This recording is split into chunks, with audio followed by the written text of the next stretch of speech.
जब बीबी हलीमा बीबी आमिना रहमतुल्लाह अलैहा के घर पहुंची तो उन्होंने देखा गोद से नूर फूट रहा था। वो अब्दुल्लाह रजी अल्लाहु अन्हा की निशानी था, जिसकी पेशानी से रोशनी झलकती थी। उसे देखते ही बीबी हलीमा के दिल में बेपनाह मोहब्बत उतर आई। जैसे ही उन्होंने बच्चे को सीने से लगाया, उन्हें महसूस हुआ कि उनके सीने में दूध भर गया है। उनका अपना बच्चा जो रात रात भर रोता था, अब चैन की नींद सो गया। हारिस ने जब अपनी कमजोर ऊंटनी को देखा तो हैरान रह गए। अब उसके थनों से भी दूध निकल रहा था। उन्होंने पिया और ताजगी महसूस की। बीबी आमिना रहमतुल्लाह अलैहा ने अपने लाडले को प्यार से बीबी हलीमा की गोद में दे दिया और बीबी हलीमा ने मुस्कुराकर कहा, हारिस, ये बच्चा तो हमारे लिए रहमत बनकर आया है। जब बीबी हलीमा, हारिस और नन्हे मोहम्मद सल्लल्लाहु अलैहि वसल्लम गांव की ओर लौटे तो जो दुबला गधा कभी सबसे पीछे रहता था, आज सबसे आगे दौड़ रहा था। बाकी औरतें हैरानी से पूछने लगी, बीबी हलीमा, ये वही गधा है जो रास्ते में ठहर ठहर जाता था? बीबी हलीमा मुस्कुराकर बोली, ये सब उस नन्हे मेहमान की बरकत है। गांव पहुंचते ही उनके घर की हालत बदल गई। जहां कभी सूखा था, वहां हरियाली उगाई। उनकी बकरियां चरकर लौटती तो पेट भरा होता, जबकि दूसरों की बकरियां खाली पेट वापस आती। लोग पूछते, हलीमा, तुम्हारे घर ये कैसी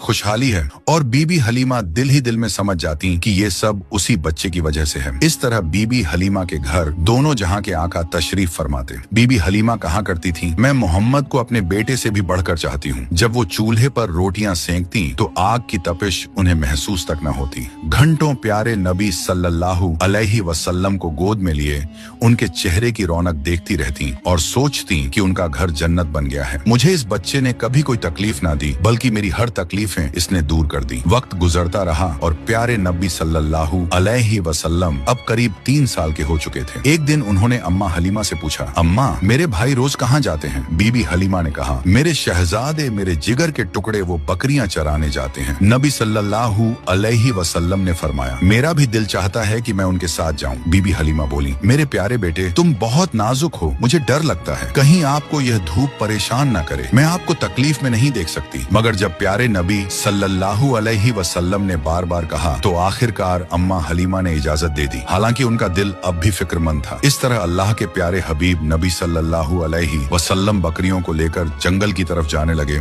और इसी तरह 4-5 दिन गुजर गए। आगे की कहानी जानने के लिए पार्ट 3 जरूर देखें।